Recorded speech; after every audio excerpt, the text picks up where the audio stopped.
Let's pray. Lord, we remember our brothers and sisters who have succumbed to COVID-19, and we pray for their families, and we pray for all of us who are affected, and we continue to pray for those who are infected and yet they are still alive. We ask you, Lord, to assist us to be of good cheer to them so that they may continue to fight and win the battle of COVID-19. We pray for those who are frontline workers, and we pray that, Lord, you protect them from all forms of infections. This we pray in Jesus Christ's name. Amen.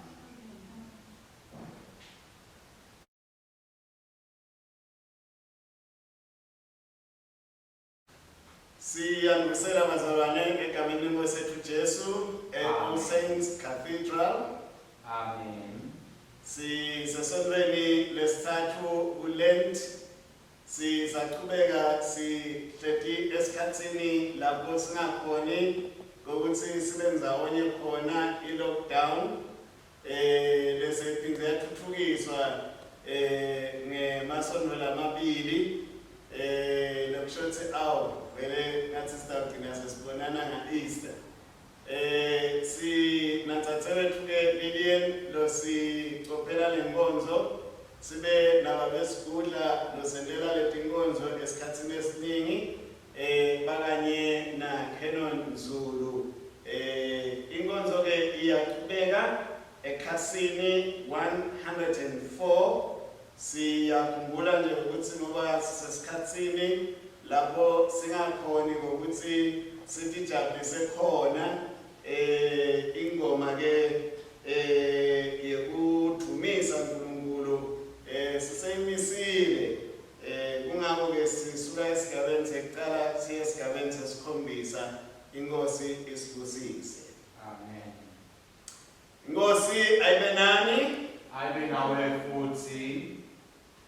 Asithandaze uNkulunkulu Somandla, Inhliziyo tonke tivulekile kuwe, tifiso tonke tatiwa nguwe, kudle lutho lufihlelwe wena, geza kucabange inhliziyo tethu, ngephefumula lomlomo wakho longcwele, kuthi sesithatha lokuphelele, silithumisa lokufanele igama lakho elingcwele, ngaJesu Kristu Nkosi yethu. Amen. Nkosi sihawukele, Nkosi sihawukele, Kristu sihawukele, Kristu sihawukele, Nkosi sihawukele, Nkosi sihawukele. Ngoba namhlanje bazalwane ifundweni yethu sitawuthola imithetho lemishumi, sitawuvele sisebenzise lokujwayelekile esikhundleni semithetho lemishumi. Jesu bewathi ubeyithanda inkosi uNkulunkulu wakho ngayo yonke inhliziyo yakho, nangawo wonke umphefumulo wakho, nangayo yonke ingqondo yakho, nangawo onke amandla akho. Lona ke umyalo wecala nalokhulu nawesibili ufana nawo ukuthi ke wona ubothanda amakhelwane wakho njengoba ukithanza wena. Kule miyalo lemibili kubambelele yonke imithetho nebaprofeti. Nangabe lesithi side sono siyadiyema neliqiniso alikho kithi. Kodwa nasilivuma tono tethu, uNkulunkulu wethembekile futhi kulungile. Tawusithethelela tono tethu, abuye asikhambulule kubo konke kungalungi. Ave bazalwane, asifume tono tethu, siqiniseka ngokuqinisekile ukugcina imithetho kaNkulunkulu, siphile ngelithando nangekuthula nabo bonke abantu.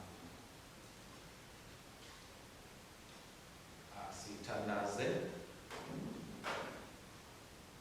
Unkulunkulu Somandla, bakwethu losezulwini, siyakuthoba siyavuma ukuthi sonile kuwe, kulicala lethu, sonile ngekucabangana ukukhulumana ngekwenta, nangakwende lofanele eswele, ngenxa yokuthanda yakho Kristu Nkosi yethu, sithethelele konke lesikwendile, senze sikhona igama lokusha, kude igama lakho lidunyiswe.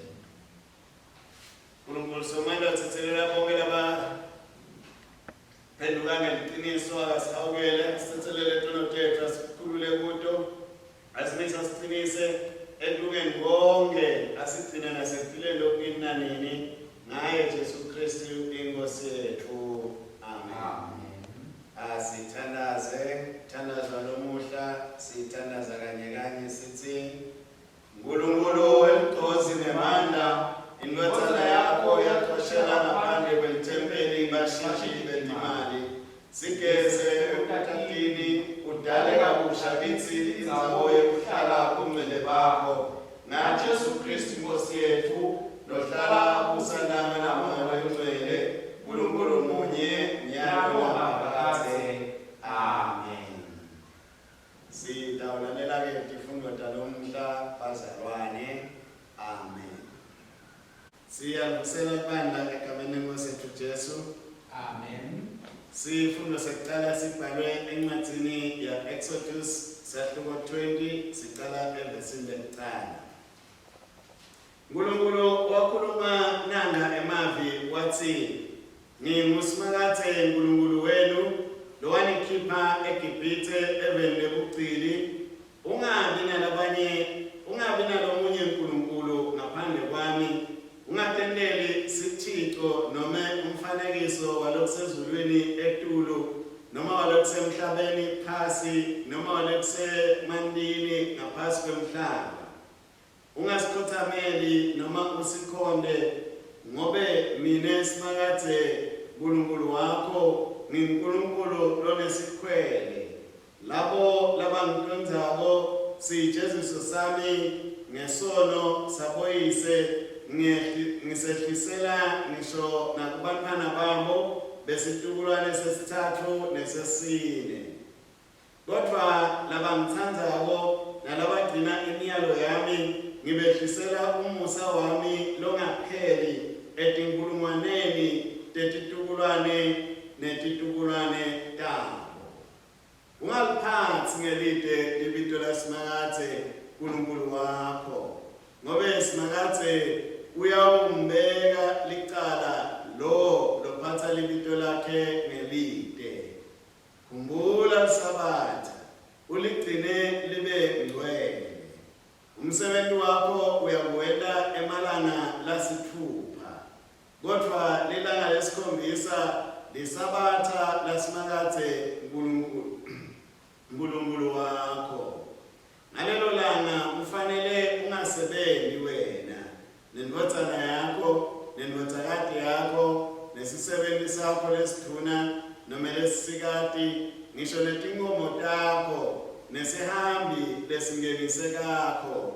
Ngemalanga lasithupha Simakathe wadala lizulu nemhlaba nelwandle nako konke lokukuko, waphumula ngelanga lesikhombisa.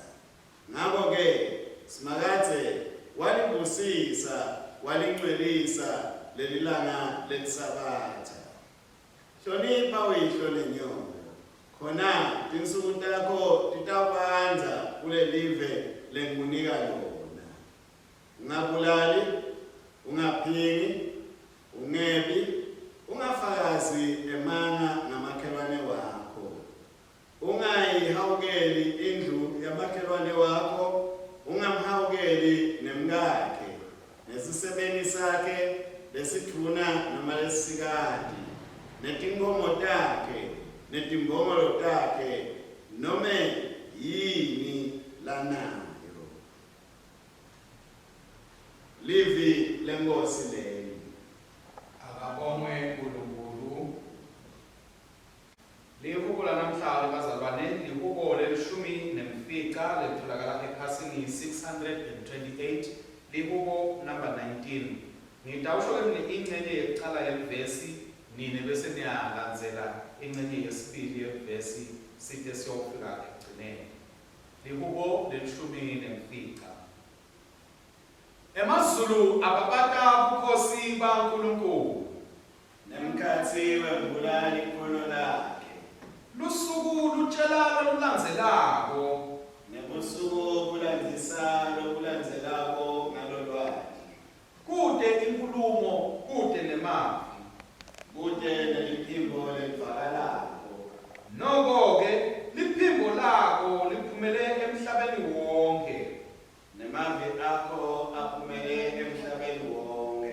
lilanga ulakhele uphelo,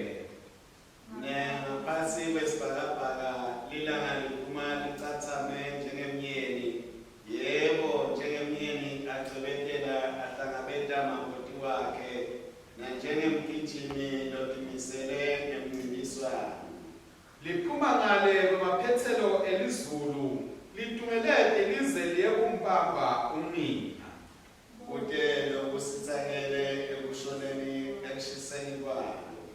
imfundiso yasimakadze iphelele ihlumelelisa umphefumulo Ubufakazi basimakadze kuliqiniso uyabahlakaniphisa labadelwane. imitsetfo yasimakadze icondzile ingumthombo wekujabula kwenhlitiyo Umyalo wasimakadze umsulwa uvula emehlo engcono. wesaba simakadze kuhlantekile uyakuhlala kukhona naphakadze Inqumo letehlulelo lasimakadze liqiniso ilunge tonke kantsi atinakusoleka. ngiyitsandzela kakhulu kuneligolide yebo kakhulu kuneligolide lelicengekile Imnanzi kakhulu kuneluthu, yebo kakhulu kunemathonsi eluthu. impela inceku yakho ilulekwa ngato Lolo tigcinako kunemvuzo lomkhulu. ngubani nje longabona tiposiso takhe Simakadze mkhululwe etonweni letifihlekile. ngijubele ekwenteni tono ngemabomu ungativumeli kutsi tingibuse Khona-ke ngiyakuphelela bese ngibate licala esiphambukweni lesikhulu. mavi emlomo wami nemicabango yenhlitiyo yami ayemukeleke kuwe simakadze Vala lami nemkhululi wami. awudunyiswe uyise nendotsana namoya longcwele njengoba kujala ekuqaleni senjalo nanyalo yawa njalo kude kube nini nanini amen sibabingelele nathi bathandzekayo egameni lenkosi nemsindisi wethu Jesu Kristu amen Amen. sifundo sesibili siphuma eTestamentini lelisha encwadzini yekucala leya kubaseKorinte sahluko sekucala siyawucala kufundza esahlukaneni selishumi nemfica livi lesiphambano likulima kulababhubha kodwa kithi thine lesisindziswako lingemandla kaNkulunkulu ngoba kubhaliwe ukuthi ngiyawuchitha kuhlakanipha kwalabahlakaniphile nekuconza kwetati ngikwende kube lide siphi sihlakaniphi siphi sati semthetho uphi umphikisi walesi sikhathi uNkulunkulu akakwende kulima yini kuhlakanipha kwaleli ngoba phela ekuhlakanipheni kwaNkulunkulu live alizange limati uNkulunkulu ngekuhlakanipha kwakhe kwaba kuhle kuye kusindzisa labakholwako ngentshumayelo lebulili ngoba amaJuda afuna tibonakaliso kanti amaGriki wona afuna kuhlakanipha kodwa thine sishumayela Kristu abethelwe esiphambanweni losikhubekiso kumaJuda nekulima kubetive kodwa kulabo lababitiwe kumaJuda nakumaGriki sishumayela Kristu longemandla kaNkulunkulu nekuhlakanipha kwaNkulunkulu ngobe kulima kwaNkulunkulu kuhlakaniphile kunekuhlakanipha kwabantfu nebutsakatsaka baNkulunkulu kunemandla ebantfu livi lenkhosi leli Akabongwe uNkulunkulu. ingoma leyandlulela livangeli yingoma yelishumi nambone lesekhasini lemakhulu lamatsatfu nesihlanu nakutsatfu ingoma number 14 ekhasini 353 ingoma yeluthando sitawusho kwelamavesi sonke kanye kanye maKristu asithandzane ngobe luthando luvela kuNkulunkulu lothandzako udliwe nguNkulunkulu uyamati kodwa longamthandzi akamati uNkulunkulu luthando alutifuneli kwalo alivani nemadumbu aluthokothi ekungalungi kodwa luthokotiswa liqiniso luthando luyabeketela lumnene alunamona alutigabadisi luthando alutikhukhumeleli alumetseleli umuntu luthando luyabeketela tintfo tonke lukholwa tintfo tonke luthando luyetsemba lukhutsata tintfo tonke luthando lungeke luphele kepha kuprofetha kuyakuphela tilimi tonke tiyakuphela nekwati kuyakuphela ngoba kwati kwetfu akukapheleli nekuprofetha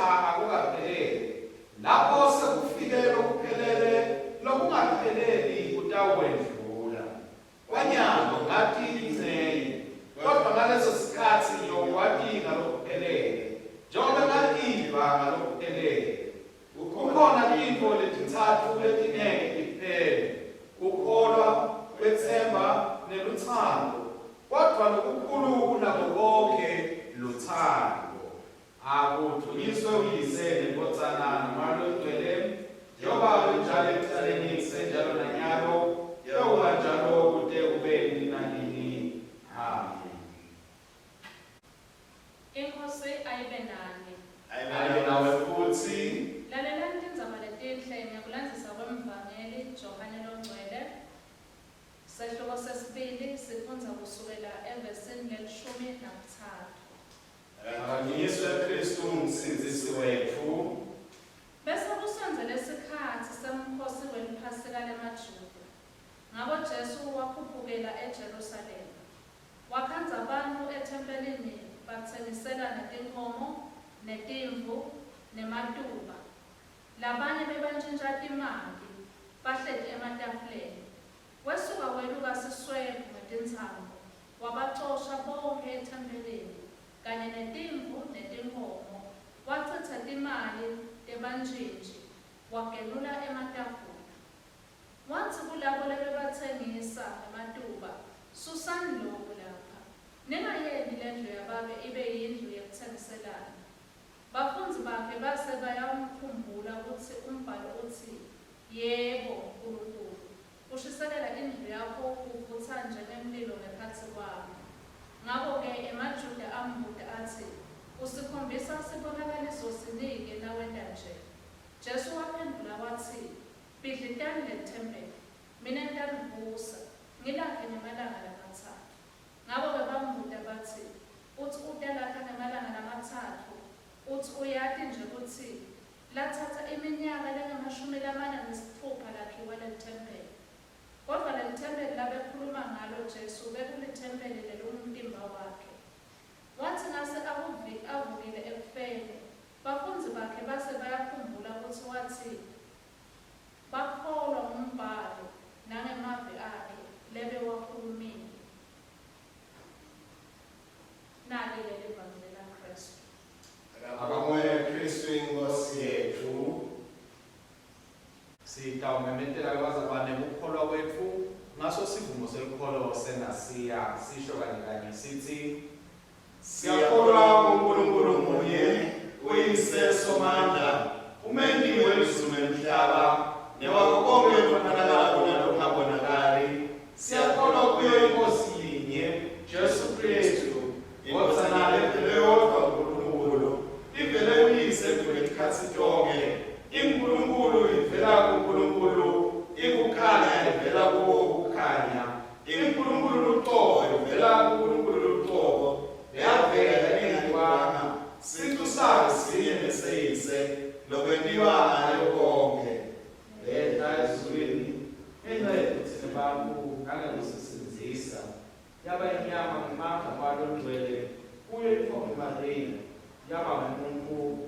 Yabetsela esiboneni ngenceku ukusa uJuda Pilato yayophela yafa yabekwa elileni ngelanga lesithathu yakwela uvuka njengalokhu kusemibhalweni yenyuka yaya ezulwini ihleti ngasenene seyise yawuphinze kuyo emvumo ekwehlulela labasekhona nabaphile umbuso wayo awuyikuphela.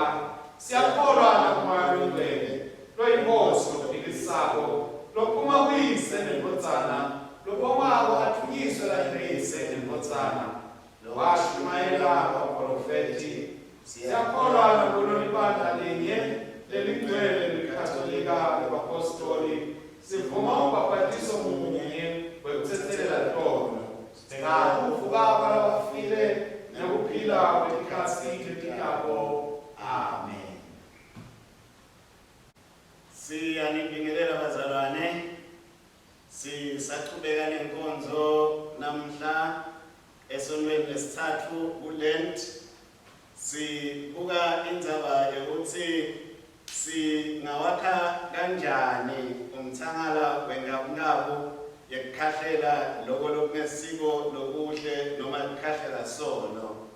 Tifundo tethu tanamuhla leti vela encwadzini ya-Exodus sahluko 21-17 nelhubo 19 kanye nesifundo sesibili lesivela kwaseKorinte bekucala sahluko 1:18-25 nelivangeli lanamuhla lelivela encwadzini noma-ke evangelini laJohane sahluko 2 verse 13-22. Kuleti fundo ke namhla siyakhunjudwa ukuthi sibazalwane lekumele ukuthi sakhe lo mthangana wengabukabu yekuthi lokho lokungasiko lokulungile sikukhahlele. Kusonto-ke lesithathu-ke kulesikhathi lesi silent siyakhunguteka ukuthi lesi sikhathi sekutihlola, sikhathi sekuthandaza, sikhathi sekulungisa, sikhathi sekukwakha kabusha impilo yethu, futhi sikhathi lapho ufuna ukuthi sibuke kahle ukuthi lokhu kithi kungiko yini kwaNkulunkulu, nangabe kungasiko kwaNkulunkulu bese siyakukhahlela sikulahlela khashana. Bantu-ke labanyenti banale nkinga yokuthi bacabanga ukuthi kuba ngumKristu kuba ngumuntu losilinyana nje, umuntu lotawuvele alalele noma kungakafanele ukuthi alalele ngoba abantu abaningi banemandla etikwakhe. Ikakhulu lokuliqiniso ukuthi ngaso sonke isikhathi noma-ke ngesikhathi sethithite ufuna ukuthi umuntu ongumKristu emele liqiniso, ngoba abantu abanyenti bayavama ukuthi basebenzise emandla labanikiwe ekucinzetela abantu babahlukubete, babanikete imisebenzi nabo labangeke baze bayeke. Lokho-ke kwenteka nangesikhathi Israyeli aseGibhithe, kepha-ke lesikwathe ukuthi uNkulunkulu waba nemumsa wathumela Mose kuyobakhipha esandleni saFaro lesasilikhuni kakhulu etikwabo. Nalana-ke esontweni kuyenteka ngesinye isikhathi sibathole labantu abanjalo, ukhange ukuthi basebenzisa emandla ekugcilata abazalwane, babendise tinto letingafanele ukuthi ngabe tentiwa ngulabo labakholwako. Siyadzinga ukuthi sinake bazalwane, sinake kakhulu ukuthi kuphathana kwethu kungiko yini, singapheki nje kubenta abantu ngaso sonke isikhathi. Sibuka nje siphila eveni lapho kunemithetho khona, imithetho lekufanele ukuthi ilalelwe, imithetho lekumele ukuthi sihambe ngayo. Kepha kuyenteka ukuthi le mithetho nayishaya ukhanze ukuthi ayisiyo imithetho lemukelekako. Akafanele ukuthi-ke bese sesiyabenza-ke ngoba le mithetho seyishayiwe. Nasibuka nje namhla ukuthi kwenteka emhlabeni, sibuka live lelena eMpumalanga nelive le-Asia lapho kuthiwa kuseMyanmar khona, lapho abantu bakhona basukumile ngoba umbuso sothathwe ngengani ngemasoja. Kepha-ke siyathi ukuthi labo labanemandla vele bayavama nokuhlukubeta labo labate, njengaloku sibona nje badutshulwa, babulawa laba labathi bona abamfuni uhulumende wemasoja, bafuna uhulumende wentsandvo yeminyenti. Ngithi-ke kumele ukuthi sisukume nakhona la emasontweni, ngangabe sesiyeva lokuthi cha ngazi ukuthi ayisagayi kahle lembokotho, kumele ukuthi sisukume sithi sekwenele kulungiswe letinto, ngoba nathi ngalungiswa letinto utawuhamba kugcine nalelisono selingasahlonipheki, sekungasilo lisono noma-ke lelibandla selingasahlonipheki, selingasilo libandla lelibonakala lingumtimba waKristu. Nasibuka isifundo sesibili sithola ukuthi naso sichaza yona le ndzaba lena ukuthi kukhona labanye labacabanga ukuthi bangcono kunalabanye abathengi lutho loluvela kulabanye kuze ukuthi nabo babe bantfu. Kepha-ke kukhona le ndzaba leya ishunyayelwe nabantu labangayiphili lesithi buntfu, lesithi ungumuntu ngobe kunebantfu. Lokho-ke kusho ukuthi wonke umuntu unalo liphutha, wonke umuntu uyadzinga ukuthi acondziswe, wonke umuntu uyadzinga ukuthi aqolwe. Njengalokhu-ke sathi ukuthi sikhona nje sonke silwela bungcwele asikakafiki kepha sifuna kuya khona ngakho ke wonke umuntu kumele ukuthi aqolwe kungakho-ke lana-ke kukhulunywa ngendaba ukuthi ukholwa esiveni semajuda kuyinto lebukeka ibulima nje futhi ayibukeki njengento lengiyo kanjalo nakubantu labahlakaniphile labafundzile emaGriki nakhona kubonakala kubuwula nje kodwa-ke kithi thina lesikholwa ngabo indzaba yesiphambano ingemandla siyathi-ke ukuthi vele emajuda abengeke asiphakamise isiphambano ngoba isiphambano bekuyindzawo lapho acinzetela khona abantu bekuyindzawo yekucinzeteleka bebangangiboni ukuthi indzawo lengaletha insinziso nelukubo-ke lanamhla liyasikhumbuta ukuthi kumnanzi kwenta kahle kumnanzi kugcina imithetho kaNkulunkulu futhi kuyaphilisa kumele umuntu abe nempilo lenze nempilo lehloniphekako nempilo leconzile ngakho-ke nasibuka leli hubo sithola ukukhuthatela kokuthi siconze kahle kokuthi impilo lengiyo ngiyokulalela umthetho kaNkulunkulu ngitawungeta nje lesinye sifundo lesingafakwa lana lesikhuluma ngebumnanzi bekulalela uNkulunkulu lesisifunze emavikini laphelile lekuluhubo 133 lesikhuluma ngokuthi nangabe sihlonipha uNkulunkulu kuba nekuvana kube kuhle kakhulu kuhle kwematolo entsaba yeHemoni yehlela emathafeni kuphinde kufananiswe nemafutha athelwa enhloko ya-Aroni ehlela esitebeni sakhe aze ehlela ngisho nasemayembeni akhe esifundweni-ke lesibhaliwe evangelini namuhla sithola Jesu kusukela bona labo labathi bayadi sebathathele ithempeli balenda indzawo yokuthengisela kwabasemakethe ngobe bantu badedingo labadzinga ukuthi batisebenzise kuletha emnikelo embi kwasimakathe khona la ethempelini bona-ke sebabona lithuba lekutsengisa noma sebabona lithuba lebhizinisi sebasonza abantu ngitawusho njalo sebasonza abantu ngoba sebabita netimali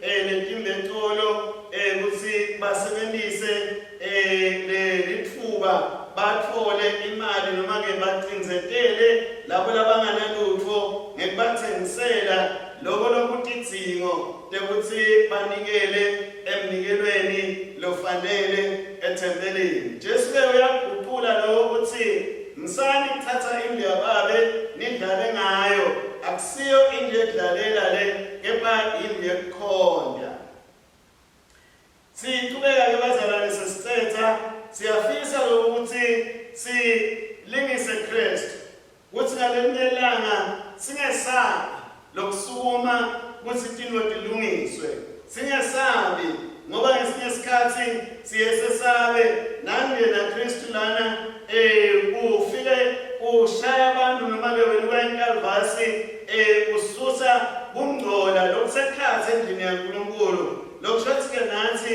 kumele siyekele lokuthi ngalenye ilanga silinze sibonakale nje sicinzeteleka noma kungafanele indzaba-ke bazalwane yekulungiswa yethu sonke akunenzaba ukuthi ungubani noma-ke usigaba bani ungaba ngulophethe inkonzo yakho ungaba ngulophethe live ungaba ngulophethe nguhulumende wonke umuntu kumele ukuthi esigabeni lesithile akhone ucondziswa siyakuthanda-ke thina ngoba eveni lakithi ngisho nalabadzala kithi banemabandla lamabandla siyakholwa ukuthi ngawo labasikako nangabe sekukhona tindzaba lesetingasalungi batibike ukuthi nine labadzala eveni nalo kungasalungi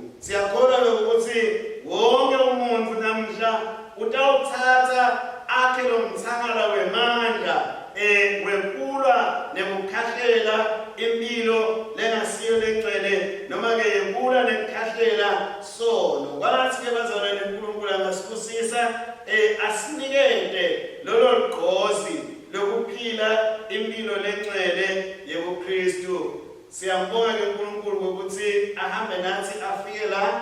Sitawucela nje ukuthi sibhekisele inhloko phasi sithandaze. Bawethu bengcwele uNkulunkulu lomuhle, wena uNkulunkulu lomangalisako, uNkulunkulu lofisa ukuthi bantwana bakho baphile, uNkulunkulu lomuhle ngaphansi kwemthetho, kepha lo mthetho longeke uNkulunkulu lomuhle ubagcilate, kepha lotawubajabulisa. Sibonga ukuthi uNkulunkulu lomuhle usiphe imithetho lena ukuthi sihlangane nawe, siphile kahle nawe, siphinde sihlale kahle nebantu lesiphila nabo. Sincedise ke Baba lothandekako imihla yonke yokuphila kwethu ngaJesu Kristu Nkosi yethu. Amen. Siyabonga ke bafowethu dini ngayo Ishumayelo. Siyaqhubeka bazalwane, sithola umthandazo novelelwe namuhla asithandaze. Sisebenzisa luhla D lomthandazo noma luhla lwesine lwemithandazo. Nkosi uNkulunkulu leyingodzana yakhe yahamba yangayi etulu ebujabuleni, ingakenci kucala ebuhlungweni, yangangeni ekhathimulweni, ingakenci esiphambanweni. Namusa siphe ukuthi uma sihamba endleleni yesiphambano sithole indlela yokuphila nekuthula. Siphe kubona kabanti kude sathi lokuyinthando yakho ngathi, kude siyekele lokho lokusilimatako, sifune kupheleliswa kuwe lesakwethenjiswa ngaJesu Kristu inkosi yethu.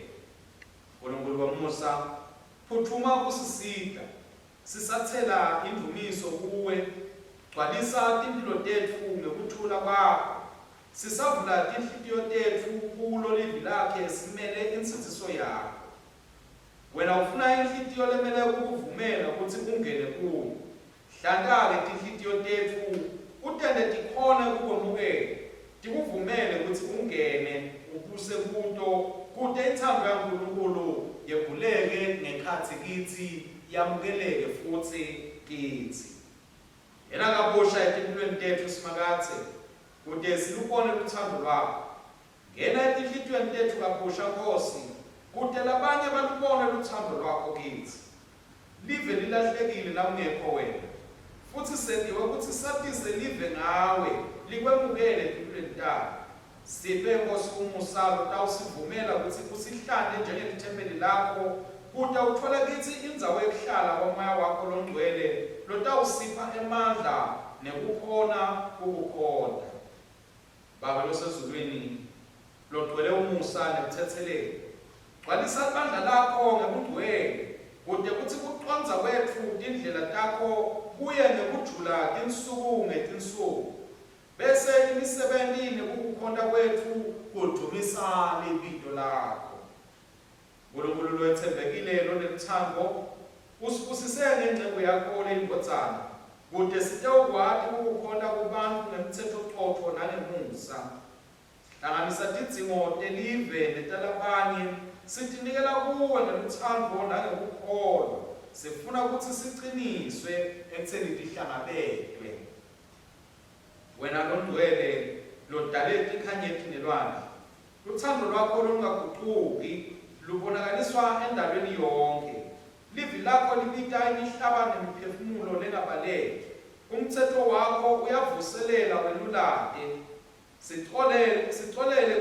Sitolele ukusebenzisa kabi tipho takho, kude siguqulwe kuhlakanipha kwakho sembuleke kulabanye ngemusa waKristu lobethelwe waphinze wavuka. Sipumbe usiguqule ngemusa wakho, kude sikhule ekuhlakanipheni nasekuqinisekeni. Singagilwa endleleni, side sikwende konke lofise ukuletha ngokuthula kwakho kuthi kufezeke. Kanye Nkosi lenemusa, yamukela lemithandazo yethu lesiyiletha egameni laJesu Kristu Nkosi nemsindisi wethu. Amen.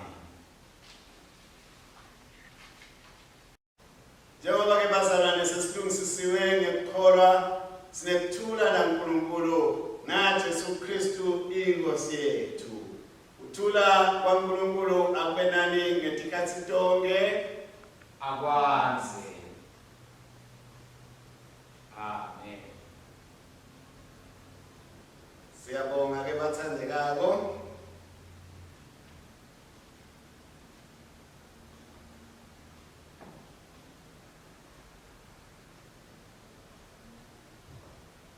Siqhubeka nenkonzo yabazalwane eKhasini 116 esigabeni 48. Semukela umnikelo wanamhla lesathi ukuthi linyenti lawo sevele sesebhange inkosi isibusise. Amen. Si nalomunye ke lokhona etandleni tethu siyabonga ke kanye kulesigaba number 48 sisebenzisa umthandazo wekuqala wekubonga. Sisho ke kanye sithi nebakho Nkosi ukhulu nemandla nempumiso nengathumulo nebukhosi ngobe konke lokusezulwini nalokusemhlabeni kwakho konke kuvela kuwe thina sinika kungekwakho. Amen.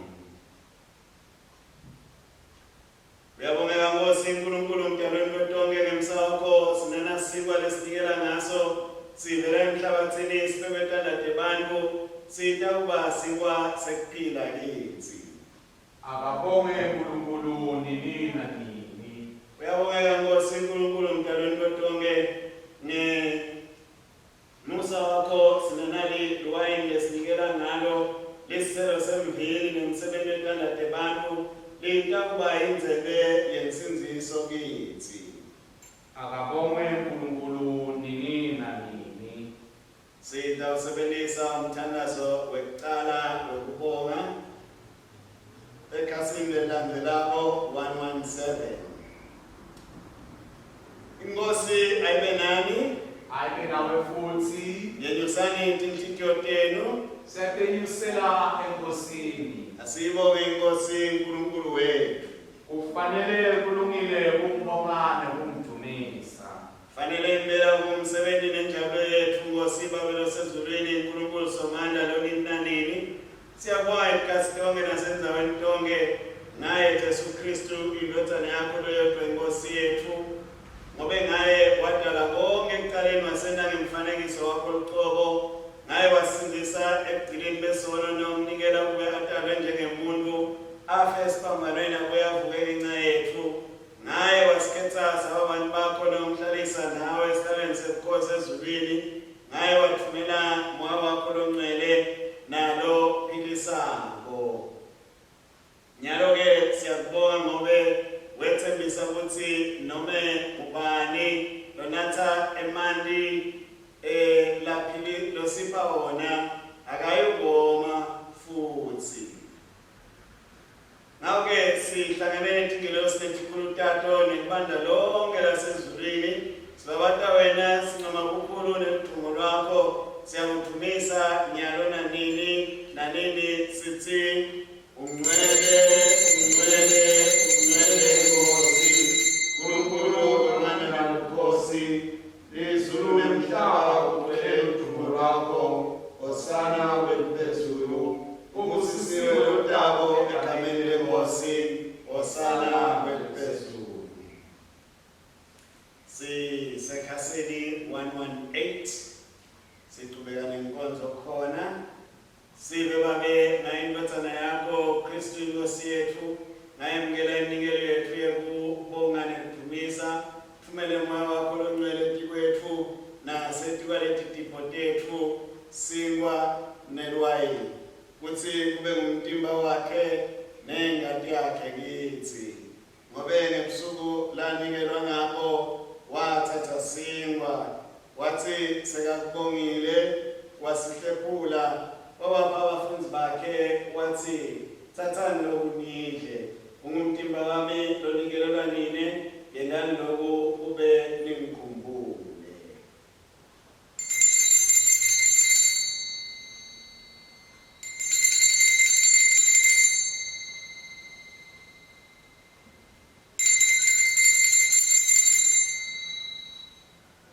Futhi-ke emva kokudla wathatha inzebe sekakubongile wabanika yona wathi nathani kuyo lonke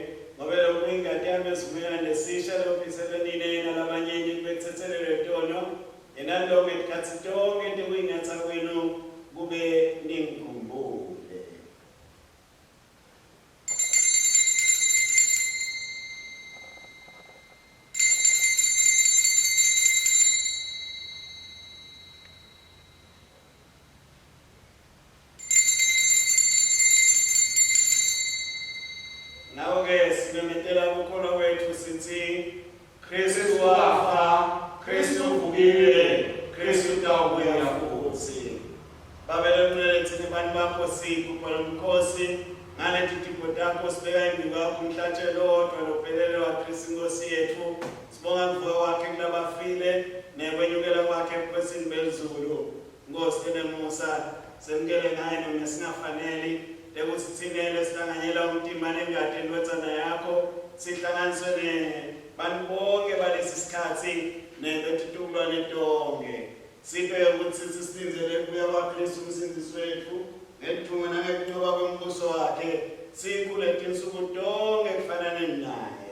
Ngiso bathathe ibandla lonke elisemhlabeni lelisezulwini babe somandla kanye naye nakuye nangaye ngemandla moya lengcwele ngetikhathi tonke nyalo nanini. Amen. Amen.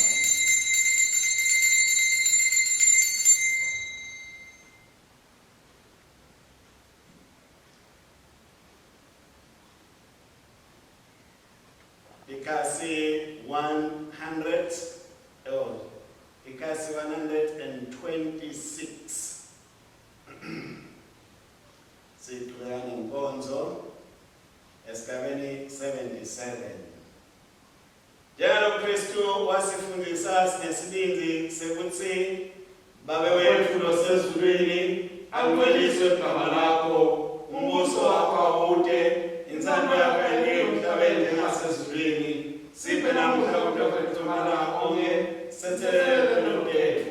Njengoba nathi sibathethelele abasonako, ungasingenisi elimweni, usisindise kulobubi, ngoba umbuso ngowakho nemandla nebukhosi kude kube nini nanini. Amen.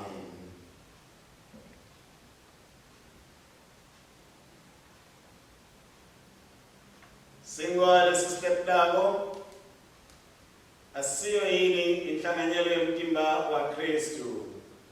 Sinele sifanekisi ngomtimba munye ngoba sonke sihlanganyela sibasinye. Jesu vana ya Nkulunkulu Sihawukele. Jesu mfani wetono tethu sihawukele. Jesu msindisi womhlaba siphe ukuthula kwakho. Ngosile nesihawu asonzelile takho lakho sithamba kwethu kepha sithemba sakho esikhulu asifanele kwethu ukuthi ayikudlula ngaphansi kwalonto lakho kodwa wena inkosi somqoka uphawula njalo ngakho-ke siphe Nkosi nesihawu kube siphe ngokufanele inyama yenkonzo yakho ethandekayo uJesu Kristu sinathe ingadi yakhe kude sihlale kuye nakithi kude kube nini nanini. Amen.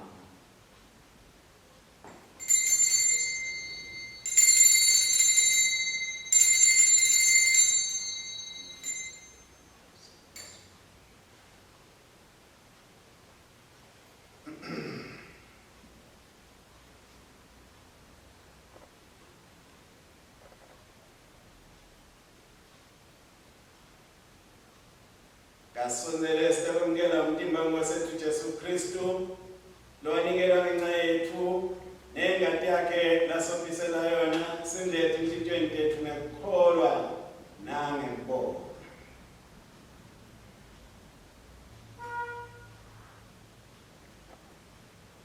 Thank you.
anemusa.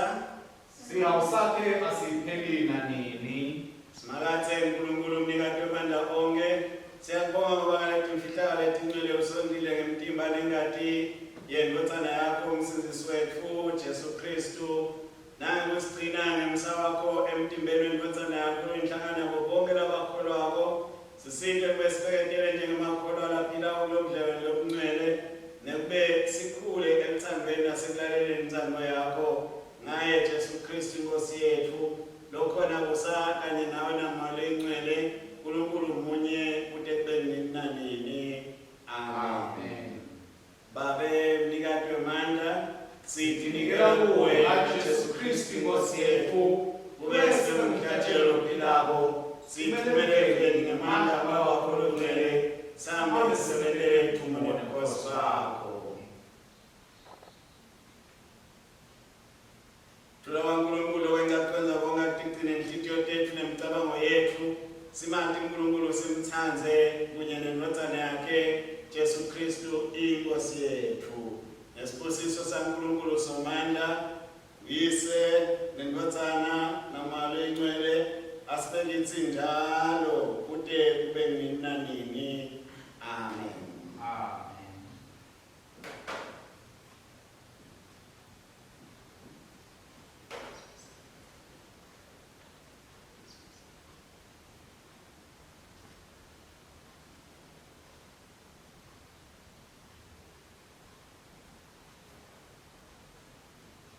Bazalwane, hambani ngenekuthulana ngemthando niyosebenzela iNkosi.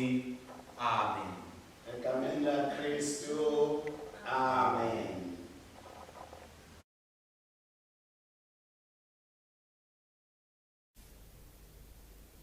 Jesu mwalusi wetu sitembela kuwe wena ungumbusi wetu singabantu bakho wasifuna silahleka weza unamusa wasihla